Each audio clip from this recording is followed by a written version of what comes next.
American diabetes association ने ये वाज़ेह कर दिया है कि सेवरल विटामिन्स और मिनरल्स डायबिटीज़ मैनेजमेंट के अंदर बहुत ज़्यादा अहम रोल अदा करते हैं। आज का जो हमारा टॉपिक है इसमें हम डिस्कस करने जा रहे हैं कि अगर एक पेशेंट डायबिटीज़ डायग्नोस हो चुका है तो उसको कौन से विटामिन्स के ऊपर हमेशा नज़र रखनी चाहिए और उन विटामिन्स को कभी भी डिफिशिएंट ना होने दें। तो आज जो विटामिन्स जो बहुत ही ज़्यादा इम्पोर्टेंट विटामिन्स जो हम डिस्कस करने जा रहे हैं उसमें सबसे पहले नंबर पे आता है विटामिन डी और दूसरे नंबर पे आता है विटामिन B12, तीसरे नंबर पे आता है मैग्नीशियम, चौथे नंबर पे आता है विटामिन सी और पांचवें नंबर पे आता है विटामिन ई। ये 5 ऐसी चीज़ें हैं जो बहुत ज़्यादा इम्पोर्टेंट है एक डायबिटिक पेशेंट के लिए और उसको ये मेक श्योर करना चाहिए कि ये उसके बॉडी के अंदर कभी भी डिफिशिएंट नहीं होनी चाहिए। तो काइंडली आज की वीडियो बहुत ही ज़्यादा अहम होने जा रही है और मैं आपको आगे बताता हूँ कि ये क्यों इतने ज़्यादा अहम है एक डायबिटिक पेशेंट के लिए। सबसे पहले नंबर पे आती है विटामिन डी और विटामिन डी के पहले हम बात कर लेते हैं कि ये कितनी ज़्यादा इसकी नॉर्मल लेवल है। ये अगर 40 से लेके 59 नैनोग्राम पर मिलीलीटर है, इसकी नॉर्मल वैल्यूज़ हैं।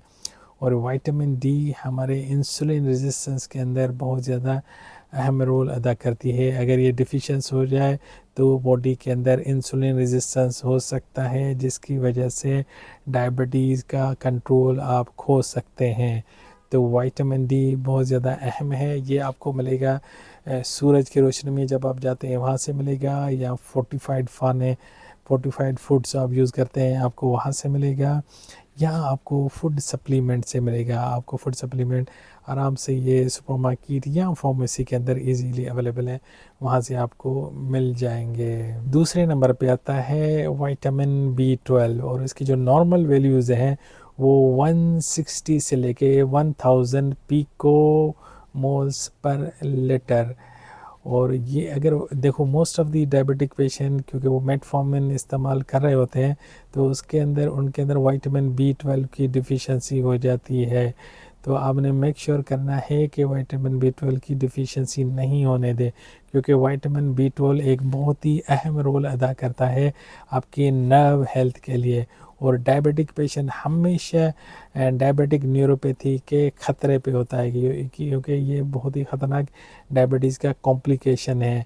तो आप अगर चाहते हैं कि आपकी नर्व हेल्थ अच्छी रहे, आपकी मेमोरीज अच्छी रहें, आपके पेरिफेरल नर्व सिस्टम अच्छा रहे, तो अपनी बॉडी के अंदर विटामिन B12 की डिफिशिएंसी ना होने दें। और विटामिन B12 आपको कहाँ से मिलेगा? ये आपको मिलेगा नट से, ये आपको मिलेगा होल ग्रेन से, ये आपको मिलेगा लीफी ग्रीन वेजिटेबल से। ये इनके अंदर हरा भरा पड़ा हुआ है और इसके साथ सप्लीमेंट्स भी अवेलेबल हैं, वो आपको इजीली आपको फार्मेसी से मिल जाएंगी। तीसरे नंबर पे आता है मैग्नीशियम और मैग्नीशियम की जो नॉर्मल वैल्यूज़ हैं वो 1.8 से लेके 2.3 मिलीग्राम पर डेसीलीटर है। मैग्नीशियम आपके ग्लूकोज मेटाबॉलिज्म के अंदर बहुत ही ज़्यादा अहम रोल अदा करता है। ये आपके अंदर मसल पेन से रोकता है, आपके अंदर ऑस्टियोपोरोसिस से रोकता है, आपके अंदर ये आपको वीकनेस नहीं होने देता, ये आपको फटीग नहीं होने देता। और मैग्नीशियम आपको मिलेगा नट्स से, सीड्स से, होल ग्रेन से, ये आपको मिलेगा लीफी ग्रीन वेजिटेबल से। और इसके साथ ये इसकी सप्लीमेंट्स भी फार्मेसीज पे इजीली अवेलेबल है। अगर आपके बॉडी के अंदर मैग्नीशियम की डिफिशिएंसी हो जाए तो आपको मसल पेन हो सकता है, आपको स्पाज्म हो सकता है, आपको इंसुलिन रेजिस्टेंस हो सकता है, आपको टाइप 2 डायबिटीज़ हो सकती है, आपको क्रैम्प्स पड़ सकते हैं, आपको ऑस्टियोपोरोसिस हो सकता है, यहाँ तक कि पोटेशियम की लेवल भी आपकी बॉडी के अंदर कम हो जाती है। तो मैग्नीशियम का भी आपने ख़ास ख्याल रखना है। चौथे नंबर पे आता है विटामिन सी। विटामिन सी की जो नॉर्मल वैल्यूज़ हैं वो है 0.4 से लेके 1.5 मिलीग्राम पर डेसीलीटर। विटामिन सी एक पावरफुल एंटीऑक्सीडेंट है और विटामिन सी की ख़ास बात यह है कि ये ऑक्सीडेस स्ट्रेस को कम करता है। इसके साथ विटामिन सी हमारी बॉडी के अंदर कोलेजन फॉर्मेशन के अंदर बहुत ही ज़्यादा अहम रोल अदा करता है और स्पेशली डायबिटिक पेशेंट्स के अंदर जो कोलेजन का काम है वो वूंड हीलिंग का है। तो डायबिटिक पेशेंट हमेशा ख़तरा पे रहता है कि उसके वूंड हीलिंग का इशू रहेगा, तो वहाँ पे इसका बहुत ज़्यादा अहम रोल रहता है।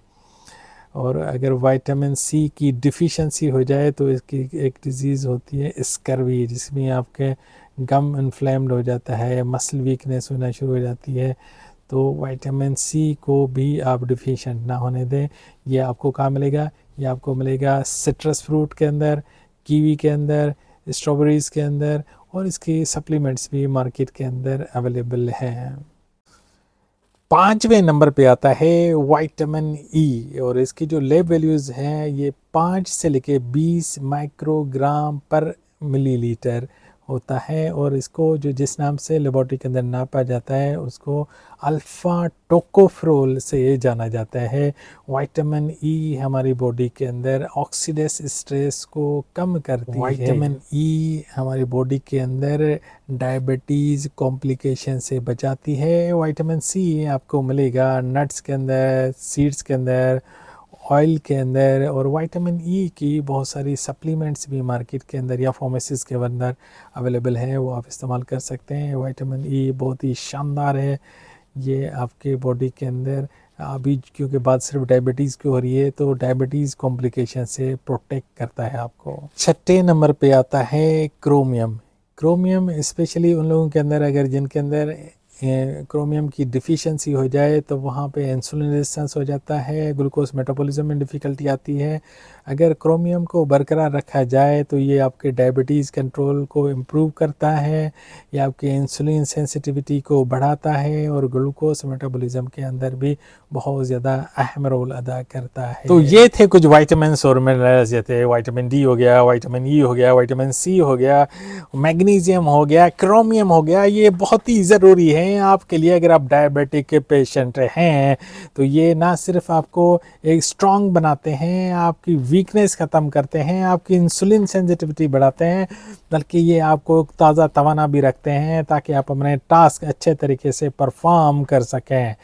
तो काइंडली इन चीज़ों का आप लाजमी टेस्ट कराएं। अगर आपकी एज 40 साल से नीचे है तो साल में 1 दफ़ा, अगर आपकी एज 50 साल से ऊपर है तो ये आपने हर 6 महीने में ये इन सब विटामिन्स और मिनरल का टेस्ट करवाना चाहिए और किसी भी चीज़ की डिफ़िशेंसी ना होने दें। अगर डिफ़िशेंसी है तो अपने डॉक्टर से मशवरा करके उसका ट्रीटमेंट करें ताकि आप फर्दर कॉम्प्लिकेशन से बच सकें। याद रखें, डायबिटीज़ के बहुत ही ख़तरनाक कॉम्प्लिकेशन होते हैं जो आपकी सेहत के लिए बहुत ज़्यादा ख़तरनाक है।